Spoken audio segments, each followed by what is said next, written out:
네, 미국 유학생들이 졸업을 하고도 미국에 좀 더 오래 머물 수 있도록 법 개정이 추진됩니다. 특히 기초과학 분야 학위자들에 대한 영주권 취득 제한이 완화될 것으로 보이는데요. 미국 교육계에서는 인재 수급을 위해 필요한 일이라며 환영하고 있습니다. 자세한 내용을 글로벌 뉴스 브리핑에서 알아보겠습니다. 금창호 기자 어서 오시죠. 안녕하세요. 네. 자, 일단은 누구보다 유학생들에게 기쁠 것 같습니다. 미국에서 공부하고 취업을 원하는 학생들에게 희소식이겠죠? 네, 그렇습니다. 이 미국의 고등교육 전문지 더 크로니클 오브 하이어 에듀케이션 보도에 따르면 네. 이 조 바이든 대통령이 앞서 설명하신 내용을 담은 이민법 개정을 추진합니다. 아직 구체적인 내용이 공개되지 않았지만 고급 기술 인력에 발급하는 비자 수를 늘릴 것으로 전망되는데요. 특히 과학과 기술, 공학, 수학 등 일명 스템 분야 박사과정 졸업자에겐 발급 한도와 관계없이 영주권을 줄 것으로 보입니다. 자, 이런 정책을 추진하는 이유가 궁금한데요. 네, 아무래도 우수한 인재 확보가 가장 큰 목적입니다. 예. 사실 호주나 캐나다처럼 이 유학생이 학교를 졸업하고도 쉽게 현지에서 취직할 수 있는 나라들이 있는데요. 예. 이런 나라에선 고급 인력을 바로 채용할 수 있어서 많은 첨단 기술 회사들이 연구개발센터를 짓고 있습니다. 특히 캐나다에 많습니다. 미국의 고등교육 전문가들은 이런 나라들과 인재 유치 경쟁을 하기 위해선 이번 정책이 꼭 필요하다고 설명합니다. 예. 이들은 또 유학생 수가 지속적으로 감소하면 등록금 의존도가 높은 대학의 재정 수입에도 악영향을 미칠 수 있기 때문에 이번 정책을 더 지지하고 있습니다. 우리도 학령 인구 감소로 많은 대학들이 어려움을 겪고 있는데요. 이번 정책의 성공 여부를 지켜본 뒤 효과적인 전략은 우리도 적극 활용하는 게 필요해 보입니다. 그렇죠. 경쟁력에서 뒤처져서는 안 될 테니까요.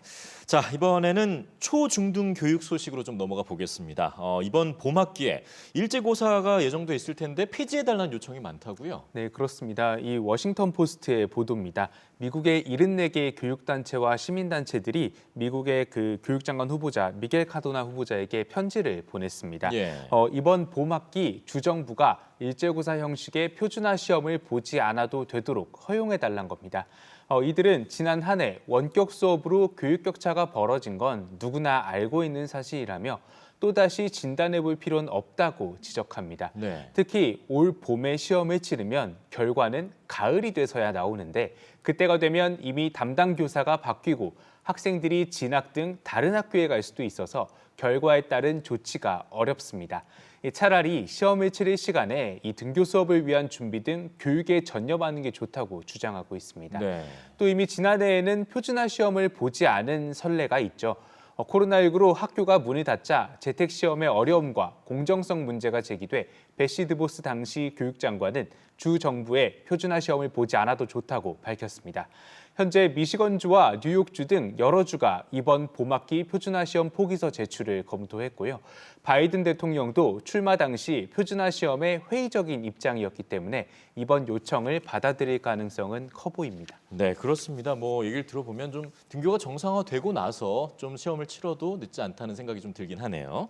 자, 이번엔 영국 소식입니다. 사립학교 장학금 그리고 교육기회 보장의 연관성을 조사한 연구 결과 어떻게 나왔습니까? 네, 영국 가디언지 보도인데요. 이 보도에 따르면 사립학교 장학금이 저소득층의 교육기회 보장에 큰 도움이 되진 않는 것으로 나타났습니다. 네.